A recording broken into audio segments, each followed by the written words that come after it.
출애굽기 25장 10절로부터 22절 말씀입니다. 여기는 증거궤, 법궤라고도 하죠. 이거를 어떻게 만들 것인가 하는 그 양식을 갖다가 하나님께서 일일이 지시하시는 거예요. 한번 보겠습니다. 10절. 그들은 조각목으로 궤를 짜되 길이는 2규빗 반, 너비는 1규빗 반, 높이는 1규빗 반이 되게 하고, 너는 순금으로 그것을 싸되 그 안팎을 싸고 위쪽 가장자리로 돌아가며 금태를 두르고 금고리 넷을 부어 만들어 그 네 발에 달되 이쪽에 2고리 저쪽에 2고리를 달며 조각목으로 채를 만들어 금으로 싸고 그 채를 궤 양쪽 고리에 끼어서 궤를 매게 하며 채를 궤의 고리에 꿰대로 두고 빼내지 말지며 내가 내게 줄 증거판을 궤 속에 둘지며 순금으로 속죄소를 만들되 길이는 2규빗 반, 너비는 1규빗 반이 되게 하고. 이제 궤라는 거는 상자잖아요. 박스인데 그것이 2규빗 반 해갖고 1규빗이 대략 한 23cm 정도 됩니다. 이게 큰 거는 아니에요. 이게 그렇죠? 46cm에다가 23cm의 반이니까 12를 더 더하면 한 58cm, 뭐 60여 cm 조금 못되게 이렇게 되는 거예요. 길이가 30cm자 2개니까 어제 아담한 크기잖아요. 너비라는 것은 이제 1규빗 반, 노비도 1규빗 반 이런 박스예요. 근데 이것을 다 순금으로 싸는 거예요. 그리고 그게 17절에 오면 속죄소라는 걸 만드는데 길이가 2규빗 반이고 너비가 1규빗 반이니까 박스, 이 조각목으로 짠 그 궤 자체가 속죄소가 되는데, 이 속죄소라는 것이 뭐냐? 그 속죄소라는 게 시은자, 은혜를 베푸는 자리다. 하나님의 자리다라는 거예요. 그러니까 속죄소라는 게 시은자. 우리 인간이 죄인이죠. 그러니까 하나님은 죄인을 그대로 두시지 않단 말이에요. 죄와는 거리가 먼 분이니까.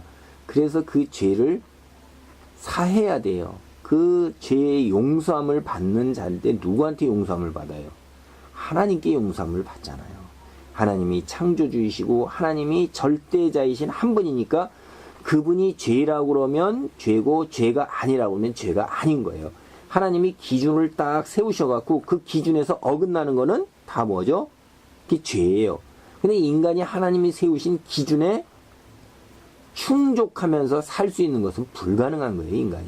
왜냐하면 이게 믿든지 안 믿든지 간에 사람은 이 말을 제일 싫어해요. 아담과 하와가 죄를 지었기 때문에 그 후손은 다 죄인이다. 이런 말 하는 것을 굉장히 싫어하죠. 내가 무슨 죄인이냐. 이 말 우리가 전도할 때에도 굉장히 싫어하는 말이에요. 내가 양심에 하나 거리낄 게 없고 법을 다 지켰고 도덕도 다 지키려고 사는데 내가 왜 죄인이냐 이렇게 얘기를 해요. 본인이 죄인이라는 걸 갖다 인정하는 걸 굉장히 힘들어하죠. 사실 우리가 본성상 우리 스스로가 죄인이라는 걸 깨닫는 것도 쉽지가 않아요. 그런데 사실 가만히 생각을 해보면 내가 생각하고 내가 계획하고 이러는 것들이 정말로 악한 것밖에 없다는 그 말이 맞아요. 일단 그 죄는 하나님 성경에서 얘기하는 죄는 도덕 윤리적인 죄가 아니에요. 자기 중심적이고 이기적이고 그런 거 윤리적인 면에서 그런 걸 죄라고 그러질 않아요. 하나님을 모르고 인정하지 아니하고 믿지 아니하고 자기 자신이 하나님의 자리에 올라서서 자기 자신만을 위해서 사는 거를 죄라고 그래요. 왜냐하면 하나님이 우리를 뭘로 만드셨어요? 우리를 하나님의 영광을 위하여 살도록 우리를 만드신 거예요. 창조하신 그 근본 목적은 하나님의 영광을 드러내는 삶을 살면서 하나님을 찬양하고 하나님의 백성으로 빛을 발하며 사는 거. 그렇게 만들어놨는데 그 본연의 임무를 하지 아니하고 이 세상에서 자신의 영광을 위해서 자신의 쾌락을 위해서 살 때 하나님의 영광 이것은 생각을 하지 아니하고 본연의 목적을 다루지 않잖아요. 그래서 그걸 죄라고 그러는 거예요. 하나님을 믿지 않는 자들은 다 자신의 영광과 자신의 충족과 자신의 쾌락을 위해서 사는 거라 이 말이에요. 그러면 이게 쉽게 얘기하면 진공청소기가 진공청소기의 목적을 다 달성하지 아니하고, 만든 사람은 진공청소기를 만들었는데 진공청소기는 청소하는 일을 싫어해서 자기가 하고 싶은 일을 하는 거예요. 뭐예요? 자기 스스로의 그 기쁨과 즐거움과 재미를 위해서 살면 그럼 그 주인은 뭐겠어요? 주인이 볼 때 진공청소기는 진공청소기다운 게 아니죠. 그래서 인간은 이 죄하고 참 거리가 멀어야 되는데 그렇지 못하니까 하나님께서 그 죄의 용서를 해주시는 자리, 그 죄를 용서하러 이 세상에 내려오신다 이 말이에요.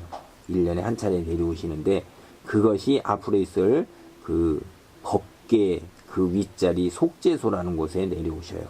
그래서 이거 보면 이제 순금, 금이 귀한 거기도 하지만 변함이 없는 거예요. 금은 신앙도 이런 것처럼 변함이 없이 늘 일관되게 신실해야 되고 그러는 것이고, 그 다음에 18절부터 보면 금으로 그룹 둘을 속죄소 두 끝에 쳐서 만들되 한 그룹은 이 끝에 또 한 그룹은 저 끝에 곧 속죄소 두 끝에 속죄소와 한 덩어리로 연결할지며 그룹들은 그 날개를 높이 펴서 그 날개로 속죄소를 덮으며 그 얼굴을 서로 대하여 속죄소를 향하게 하고 속죄소를 궤 위에 얹고 내가 네게 줄 증거판을 궤 속에 넣으라.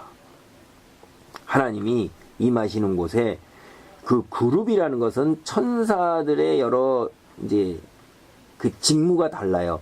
하나님 곁에서 항상 보좌하고 하나님 곁에서 호위하는 천사인데 이 천사가 그 그룹이라고 불러요. 그 두 천사를 만드는데 궤 양쪽 끝에서부터 이 날개를 아래로 이렇게 펴서 완전히 그 속죄소를 덮고 얼굴은 그 궤 아래를 내다보는 거예요. 하나님이 임하실 때 그걸 감히 쳐다보지를 못해요. 우리가 이거는 그림으로 보면 이게 어떻게 되어 있는지를 우리가 그림으로 다 이렇게 봐요. 그래서 이걸 그 속에 뭐가 들어가냐면 그 법궤 이 증거궤 안에 하나님께서 친히 만드신 십계명판이 들어가요. 그래서 그 십계명판에 그 기준으로 해서 그 기준에서 어긋나는 것은 죄라 이 말이에요. 십계명. 그래서 하나님께서 그 십계명 거기에 그걸 그 속에 넣어서 하나님께서 임하신 곳에 하나님이 말씀하신 것이 법이니까 그게 율법이고 그게 기준이잖아요. 그 말씀이 22절 거기서 내가 너와 만나고 속죄소 위 곧 증거궤 위에 있는 두 그룹 사이에 내가 이스라엘 자손을 위하여 내게 명령할 모든 일을 내게 이르리라. 하나님이 거기 임하시는 곳입니다. 임하시는 자리예요.